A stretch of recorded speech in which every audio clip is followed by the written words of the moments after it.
Rangkuman informasi pilihan dari berbagai kabupaten dan kota di Jawa Timur segera hadir dalam Buletin Jawa Timur. Buletin Jawa Timur.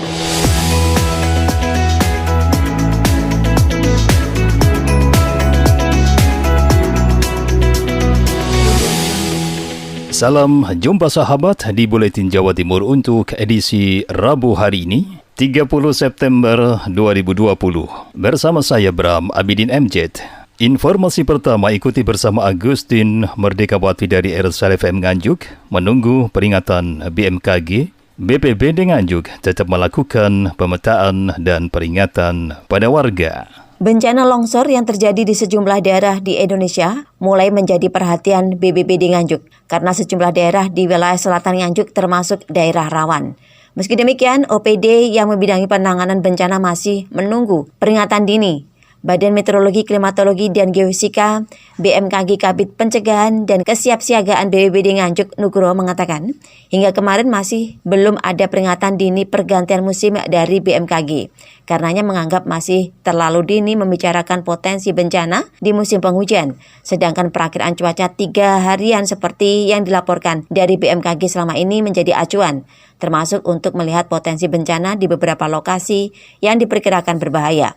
Meski masih menunggu peringatan dari BMKG, menurutnya BPBD tetap melakukan pemetaan terutama untuk memberi peringatan kepada warga yang tertinggal di daerah rawan bencana, termasuk bencana longsor yang sering terjadi di musim penghujan.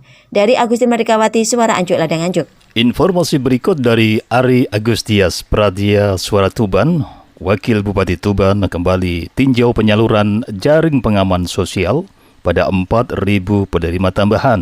Wakil Bupati Tuban Nur Nahar Hussein kembali meninjau proses penyaluran jaring pengaman sosial JPS Kabupaten Tuban. Kali ini Wabub meninjau proses penyaluran di Desa Sawahan Rengel Senin 28 September. Wabub Tuban menjelaskan pada awalnya program JPS digagas Pemprov Jatim dan berjalan selama 3 bulan, yaitu Mei hingga Juli 2020.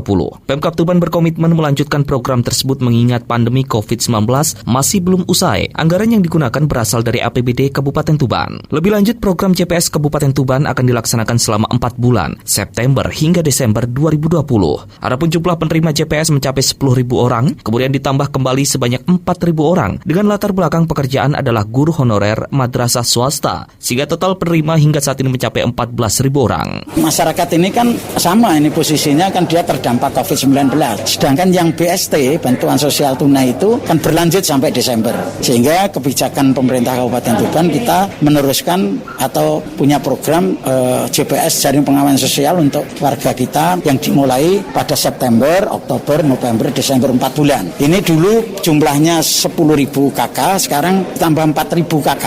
4.000-nya ini dari warga kita guru-guru honorer, saudara-saudara kita guru-guru honorer, guru ngaji itu yang dapat tambahan itu sebanyak 4.000 KK. Wabub mengatakan guru berperan penting mencerdaskan generasi penerus Kabupaten Tuban. Namun masih banyak guru honorer yang belum sejahtera, utamanya guru honorer pada madrasah swasta. Untuk itu perlu mendapatkan perhatian lebih dari Pemkab Tuban. Ari Agustias Pradia Suara Tuban untuk Buletin Jawa Timur.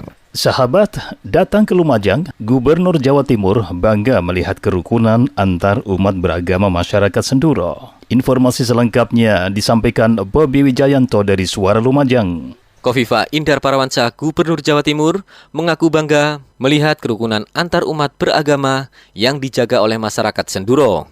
Atas kerukunan tersebut, Senduro mendapatkan penghargaan dari Pemprov Jatim sebagai Desa Sadar Kerukunan.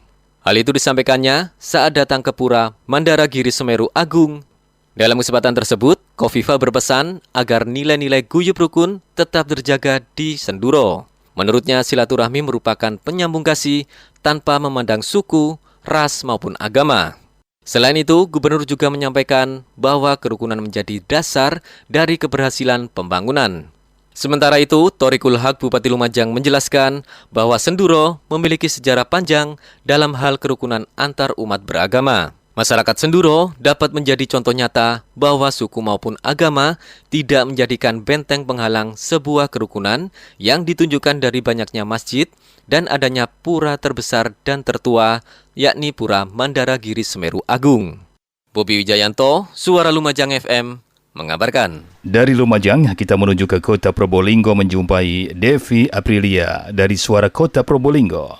Ekspos Pantai Permata dengan tari Teracak Gir Siring. Ada sekitar 200 orang penari melakukan aksi gerakan tarian penuh semangat menarikan tari Teracak Gir Siring yang merupakan ikhtiar para seniman Kota Probolinggo bersama dengan Pemkot Probolinggo untuk mensyukuri berkah istimewa dari Tuhan berupa terbentuknya pantai indah yakni Pantai Permata. Pagelaran seni dilakukan di Pantai Permata Pilang pada Minggu sore kemarin sebagai bentuk serangkaian Hari Jadi Kota Probolinggo ke-661. Sejumlah penari adalah pegiat dari seni yakni dari dalam naungan Dewan Kesenian Kota Probolinggo yang dikemas dan dirancang dalam waktu yang cukup lama untuk dapat memperingati rangkaian Hari Jadi Kota Probolinggo ke-661.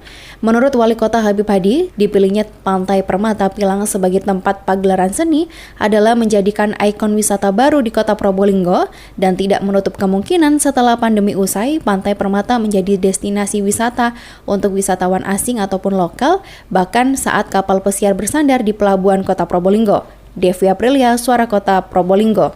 Tim penggerak PKK Kabupaten Ngawi gelar lomba vlog untuk melawan COVID-19. Berikut laporan Henti Ludiana dari Suara Ngawi. Lomba vlog dengan tema PKK melawan COVID-19 menjadi ajang bagi kader PKK di seluruh wilayah kecamatan se-Kabupaten Ngawi untuk menampilkan keahlian dan saling bertukar pengalaman satu kader dengan kader lainnya, merupakan salah satu program kerja tim penggerak PKK Kabupaten Ngawi tahun 2020. Antik Budi Sulistiono, Ketua Tim Penggerak PKK Ngawi berharap dengan adanya lomba-lomba tersebut akan memompa semangat para kader untuk terus berkarya dan meningkatkan potensi diri sehingga semakin bermanfaat bagi masyarakat. Ada 5 lomba, yaitu ada lomba beberan, lomba menulis SK, ada lomba pembuatan dari barang bekas, ya, dari limbah rumah tangga, terus dari kemasan, yaitu kemasan yang untuk makanan, dan juga lomba PMT.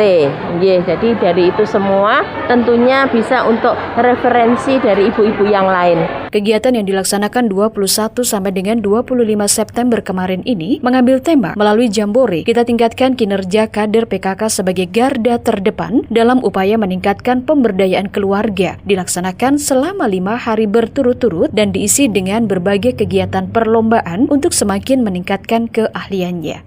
Henti Ludiana, LPPL Suara Ngawi. Dari Ralita FM, berikut informasi dari reporter Kolik Maulidi. 8.009 guru honorer di Pamekasan terima bantuan dari pemerintah. Sedikitnya 8.009 guru honorer di Kabupaten Pamekasan yang terdampak pandemi COVID-19 menerima bantuan jaring pengaman sosial dari pemerintah.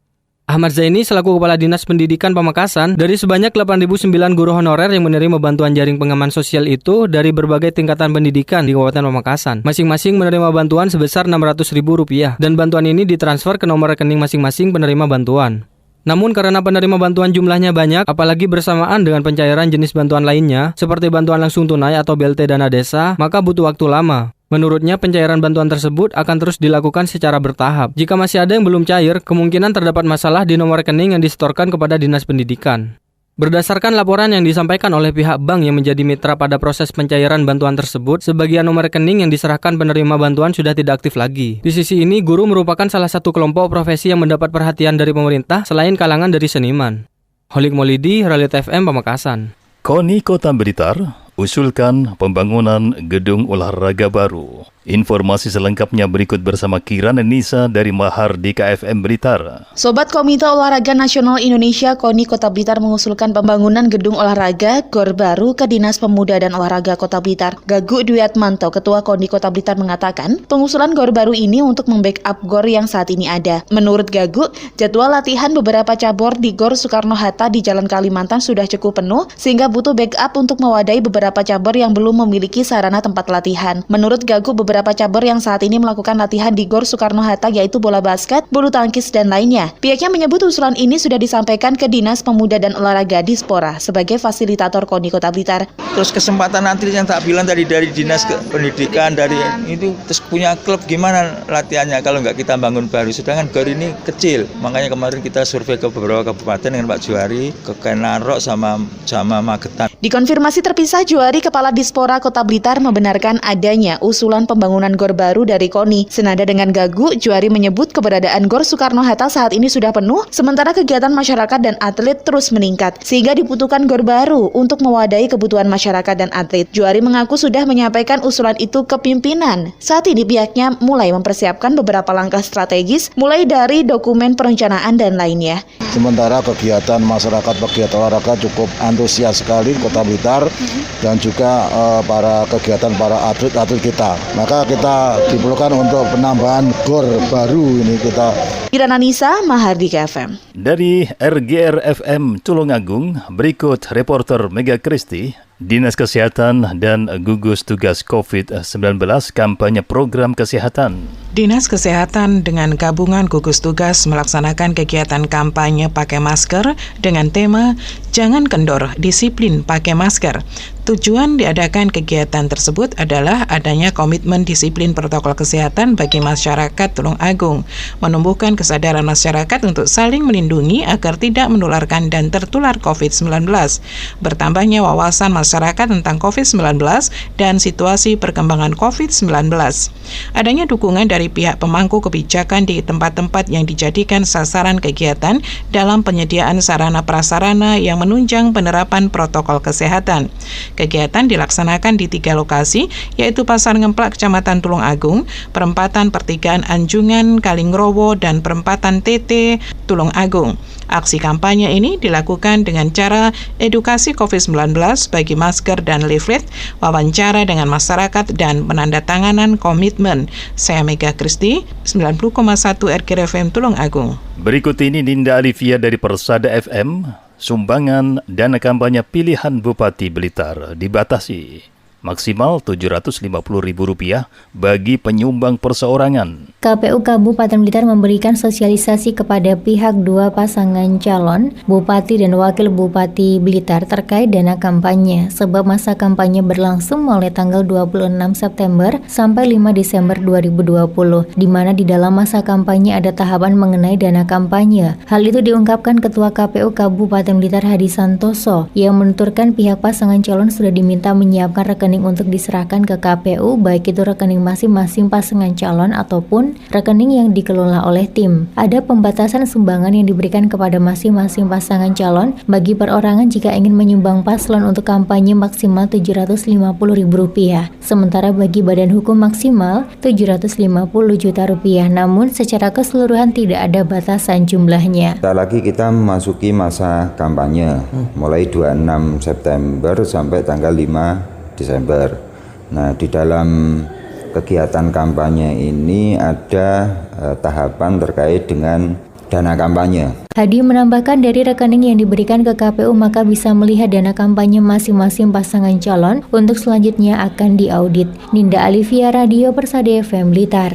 Bea Cukai Juanda berhasil gagalkan penyelundupan 3 kg sabu-sabu dilakukan oleh WNI sepulang dari Malaysia. Informasi selengkapnya berikut ini bersama Panji Harto dari Suara Sidoarjo. Sahabat, petugas kantor Bea dan Cukai Juanda berhasil gagalkan upaya penyelundupan narkoba jenis sabu-sabu melalui terminal kedatangan internasional Bandara Internasional Juanda dengan berat 3 kg lebih pada Selasa kemarin. Budi Haryanto, Kepala Bea Cukai Juanda mengungkapkan, atas penyelundupan ini petugas berhasil menangkap seorang tersangka berinisial BH. Budi menjelaskan pengungkapan kasus ini berawal dari informasi adanya penyelundupan pada pesawat udara Air Asia dengan kode penerbangan KZ321 rute Kuala Lumpur Surabaya yang mendarat di Bandara Internasional Juanda. Alhamdulillah bisa mengungkap upaya penyelundupan narkotika ini dari penumpang yang repatriasi. Jadi ini warga negara kita yang bekerja di Malaysia yang pulang. Kita ketahui bahwa sekarang ini dalam masa pandemi ini kan memang belum boleh warga negara asing. Sahabat, dari hasil pemeriksaan, ada 29 bungkus plastik berisi kristal putih diduga sebagai sabu-sabu yang disembunyikan di dalam 29 stop kontak saklar lampu yang sesudah dilakukan penimbangan total ada lebih dari 3 kg. Demikian laporan Panji Harto, Suara Sidoarjo. Gubernur Jawa Timur ingatkan masyarakat agar tak manfaatkan bantuan sosial untuk judi online. Dari Suara Pasuruan, berikut informasi selengkapnya bersama reporter Sofia Latif. Gubernur Jawa Timur Khofifah Indar Parawansa saat memberikan bantuan sosial kepada warga Kabupaten Pasuruan di Dusun Biru, Desa Randugong, Kecamatan Kejayan, Senin 28 September 2020 kemarin mengingatkan kepada masyarakat agar tidak memanfaatkan bantuan sosial yang diberikan oleh pemerintah untuk kegiatan judi online. Bukan tanpa sebab, Gubernur Jawa Timur itu mengaku khawatir karena dirinya melihat banyak fenomena yang menyebutkan adanya kegiatan judi online meski dengan nominal yang sangat kecil. Saya khawatir BLT dipakai itu, saya khawatir PKH dipakai itu. Ini ngeri sekali karena awal itu cuma 10.000, terakhir ini 1.000. Totoan itu loh saya. Jadi ini ujian kita semua. Pandemi COVID ini belum berhenti penyebarannya. Pemerintah menyampaikan banyak bansos. Diuji lagi, ada yang secara online dan itu jaringannya kalau menurut link-linknya itu negara A, negara B, negara C dan seterusnya. Saya mohon sedanten tokoh agama di sini tolong dijaga, panjenengan semua tolong menjaga supaya bansos ini betul-betul kita manfaatkan dengan baik. Sofia Latif, Suara Pasuruan. Ben Chandra dari Suara Madiun menginformasikan gelar sensus penduduk malam hari BPS catat gelandangan dan tunawisma. Berikut informasinya. Gelar SP malam hari BPS catat gelandangan dan tunawisma di Madiun. Meski tidak memiliki tempat tinggal secara tetap, gelandangan dan tunawisma merupakan bagian dari penduduk Indonesia. Karenanya, mereka tetap wajib mengikuti sensus penduduk atau SP. Untuk itu, Badan Pusat Statistik atau BPS melaksanakan pencacahan jiwa bagi gelandangan dan tunawisma secara serentak di seluruh Indonesia Selasa 15 September 2020, termasuk BPS Kota Madiun. Dalam kegiatan tersebut, BPS menerjunkan 3 tim. Masing-masing tim terdiri atas 4 petugas BPS, Satpol PP, dan didampingi langsung oleh Kepala BPS Umar Saifuddin. Tim langsung menyebar ke beberapa titik lokasi yang mencakup setiap kecamatan di Kota Madiun, khususnya tempat-tempat di mana banyak digunakan gelandangan dan tunawisma singgah. Menurut Umar, pendataan terhadap gelandangan dan tunawisma ini bertujuan untuk memetakan jumlah penduduk yang ada di Kota Madiun, baik secara de facto, yakni penduduk yang bukan ber-KTP Kota Madiun tapi tinggal di Kota Madiun, maupun de jure, yaitu penduduk tetap ber-KTP Kota Madiun tapi tinggal di luar kota. Dalam menjalankan kegiatan tersebut, petugas BPS juga sekaligus membagikan masker untuk meningkatkan kesadaran dalam menjalankan protokol kesehatan. Ben Chandra, Radio Suara Madiun. Sahabat, sekian Buletin Jawa Timur untuk edisi Rabu hari ini, 30 September 2020 bersama saya Bram Abidin MZ. Sampai jumpa pada edisi berikutnya. Rangkuman informasi pilihan dari berbagai kabupaten dan kota di Jawa Timur baru saja sahabat dengarkan dalam Buletin Jawa Timur. Buletin Jawa Timur. Buletin Jawa Timur bisa sahabat dengarkan Senin sampai Jumat jam 8 pagi dan 4 sore. Disiarkan serentak di Lembaga Penyiaran Publik Lokal Suara Sidoarjo, Persada Kabupaten Blitar, Mardika Kota Blitar, Ralita Pamekasan, Suara Sampang, Suara Kota Probolinggo, Suara Lumajang, Suara Pasuruan, Blambangan Banyuwangi, Wika Mojokerto, Suara Gresik, Pradia, Suara Tuban, Malawapati Bojonegoro, Ersal Nganjuk, Suara Madiun, Suara Ngawi, Suara Pacitan, Praja Angkasa Trenggalek, Magetan Indah, dan RGR Tulungagung. Persembahan dari Asosiasi Lembaga Penyiaran Publik Lokal Jawa Timur.